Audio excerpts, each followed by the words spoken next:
Halo, assalamualaikum warahmatullahi wabarakatuh. Sebelum kita masuk dan kita lanjut pada konten, kita bersyukur dulu. Alhamdulillahirabbil alamin. Dan marilah kita tingkatkan rasa takwa dan takut kepada satu Tuhan saja, tak lain Allah Subhanahu wa Ta'ala. Kalau sudah, marilah kita lanjut. Dalam video kali ini, Pak D akan memberikan sedikit pandangan atau semacam wawasan pemahaman tentang wali atau sunan dan wali. Di era sekarang seringkali kita mendengar sebutan atau kata-kata waliullah bila mana kita berbicara tentang wali. Namun sebenarnya pada masa kecil Pak D belum ada atau tidak ada sebutan-sebutan semacam itu. Terus mungkin Anda ingin tahu apa ya maksud dan makna poro sunan dan poro wali. Sebelum Pak D jelaskan, Pak D akan memberikan sebuah contoh. Umpamanya pada masa itu, pada masa kecil saya, kan ada orang ngomong begini, "Biuh wong urip kok orang duwe beras sak ceklek. Biuh jenenge sumur kok belas ora ning banyune. Ora ning banyune saidu kaya didilati kirik." Kalau ada orang ngomong seperti itu, pastilah orang yang lebih dewasa langsung membentaknya, "Hus, omong ojo ngono. Engko lek eneng para wali liwat lo." Biasanya seperti itu. Terus yang benar bagaimana Pak Di? Yang benar bagi orang Jawa apabila sedang mengucapkan sesuatu yang teramat sangat, paling tidak diikuti embel-embel paribasane. Contoh, "Walah uang urip paribasane beras sak ceklek kok ora duwe."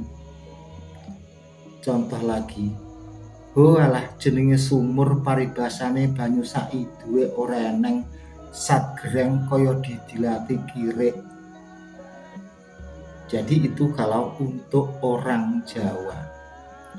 Terus apa kaitannya? "Hus, lek eneng para wali liwat lho." Nah, begini. Wali untuk orang Jawa pada masa kuno atau pada masa itu maknanya adalah sosok seseorang yang jujur. Saya ulang, ada kucing lompat. Sosok seseorang yang jujur, selalu berkata benar, tidak mau bohong dan bisa dipercaya. Maka orang tersebut dinamakan wali atau poro wali. Atau bisa juga sepadan kata dengan gelar Al-Amin. Kan kalau Nabi Muhammad SAW kita semua tahu ada semacam gelar Al-Amin, yang pada masa itu juga Pak D mendapatkan penjelasan dari guru agama, maksudnya orang yang jujur dan bisa dipercaya, kurang lebih maknanya seperti itu. Terus apa yang dinamakan dengan sunan? Nah, sunan tokoh atau orang otoritas Islam pada masa itu. Jadi biasanya poro sunan lan poro wali. Wali pun orang yang otoritas Islam, tapi namanya wali itu tidak mau bohong, tidak mau lintutan, atau katakanlah orang yang bisa dipercaya dan jujur itu kalau wali. Tetapi kalau sunan, ya kita juga belum tentu ya. Nah, jadi bedanya sunan dan wali. Bisa Anda pahami? Jadi spesial mana Pak D? Ya kalau dalam pemahaman orang Jawa itu lebih spesial wali. Udah enggak usah jauh-jauh. Di era sekarang, maaf katakanlah ada semacam, bukan membawa-bawa gelar ya, ustadz atau apa gitu. Kan ya Begitulah katanya Ustadz, kok begini? Sampai di sini paham? Terus kok bisa Pak Di ada sebutan waliullah atau panggilan waliullah? Biasanya di zaman sekarang bila mana kita berbicara tentang sosok wali, para sunan dan para wali, pastilah itu seringkali ada embel-embel waliullah. Waliullah di situ maksudnya apa, saya pun kurang begitu tahu persis. Ataukah mungkin maksudnya wakili Allah apa gimana? Tetapi kalau menurut Pak D, orang yang pantas dan layak dikatakan sebagai wakili Allah hanya satu, yaitu Kanjeng Nabi Muhammad Shallallahu Alaihi Wasallam atau Kanjeng Rasul.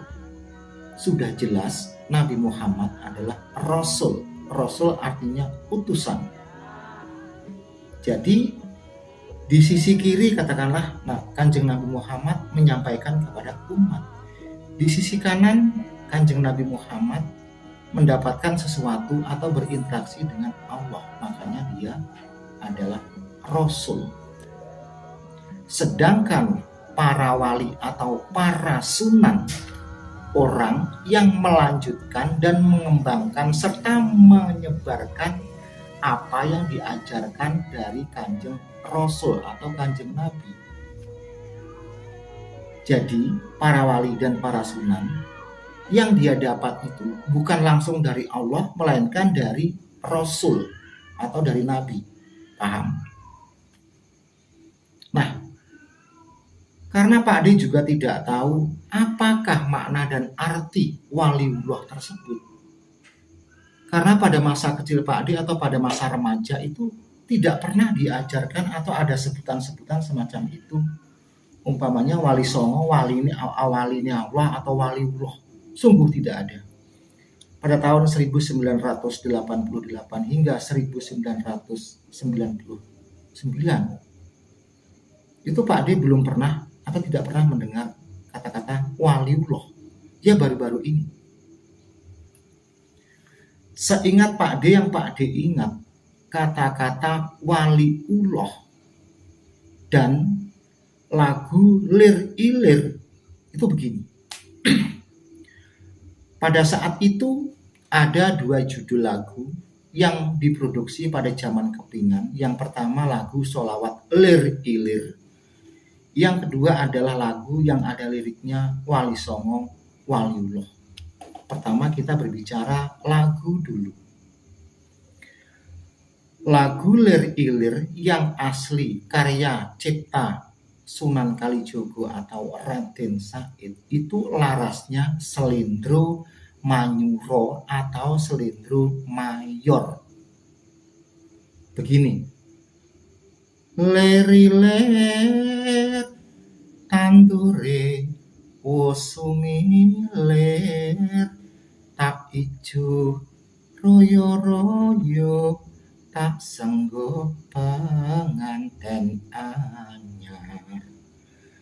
Bocah angon penekno blimbing kuwi lunyu-lunyu ya penekno dan seterusnya.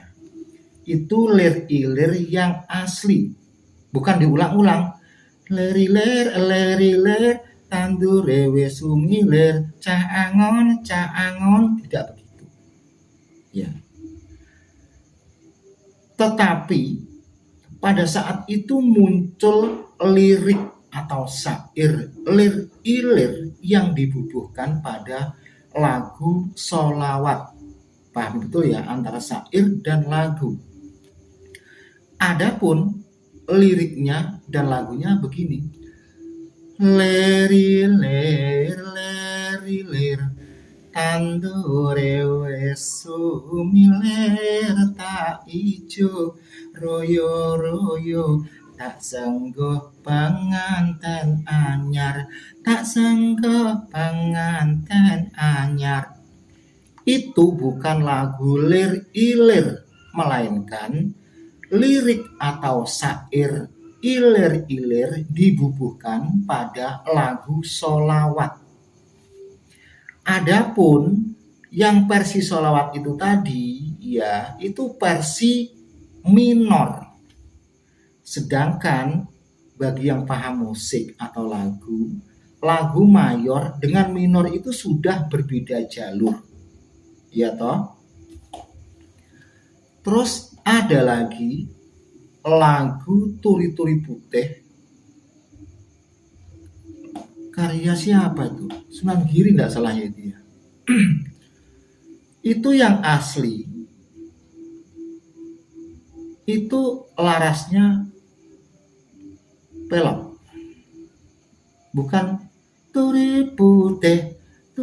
putih ditangker nang kebon ageng. Itu bukan lagu Turi-Turi Putih. Turi-Turi Putih yang asli begini. Turi-turi putih ditandur nang kebon agung. Turi-turi putih dan seterusnya. Nah, itu bila versi lagu yang muncul yang diproduksi dalam sebuah kepingan PCD. Terus kurang lebih 10 tahunan yang lalu muncul juga sebuah lagu dari sebuah perusahaan rekaman, tentunya musisinya kalangan pondok pesantren. Yang begini kurang lebih ya. Ono wali waline Allah. Nah, sejak itu hingga sekarang, bila mana kita berbicara atau membahas tentang sunan dan wali, selalu diikuti kata-kata atau sebutan waliullah. Diingat sekali lagi, pada masa kecil Pak D, sedangkan Pak D sekarang usianya kan 53 tahun. Pada masa kecil, pada masa remaja, itu belum ada sebutan waliullah. Sedengar saya ya. Ataukah memang ada, saya tidak tahu, saya juga kurang tahu. Tetapi yang di masyarakat, di langgar-langgar, di guru-guru agama, itu tidak ada sebutan waliullah, itu tidak ada. Cenderung ke Arab-Araban. Nah sekarang, bagi teman atau para pemirsa yang tahu dan paham, maksud dari waliullah itu apa? Tolong dijelaskan di kolom komentar karena Pak Dibut benar-benar tidak tahu. Jadi balik tanya, apakah waliullah itu maksudnya wali ini Allah diwakili Gusti Allah bagaimana ya? Tentunya wali di sini bukan wali manten. Mungkin juga serupa sepadan arti dengan kata wali manten. Kan wali perempuan berarti katakanlah wakil sepenuhnya dari pengantin perempuan, ataukah begitu? Ataukah bagaimana? Atau maksudnya itu waliullah di sini wakil Allah? Kalau namanya wakil Allah, menurut Pak D, yang pantas dan layak mendapat sebutan waliullah itu ya Kanjeng Nabi Muhammad. Karena Kanjeng Nabi Muhammad mengajarkan sesuatu didapat dari Allah. Kalau para sunan dan para wali mengajarkan sesuatu kepada umat, didapat dari apa yang diajarkan Nabi. Bedanya di situ. Paham? Selanjutnya ada kurang lebihnya, mohon maaf yang sebesar-besarnya. Dalam video ini adalah sebuah pandangan belaka. Jangan dipraming, jangan menggiring opini. Kita ini di media sosial saling tukar pendapat, saling sharing, dan saling berdiskusi. Sekali lagi ada kurang lebihnya, ada keplesetnya ngomong juga mohon maaf yang sebesar-besarnya. Alhamdulillahirabbil alamin, videonya juga hampir selesai. Alhamdulillahirabbil alamin. Wassalamualaikum warahmatullahi wabarakatuh.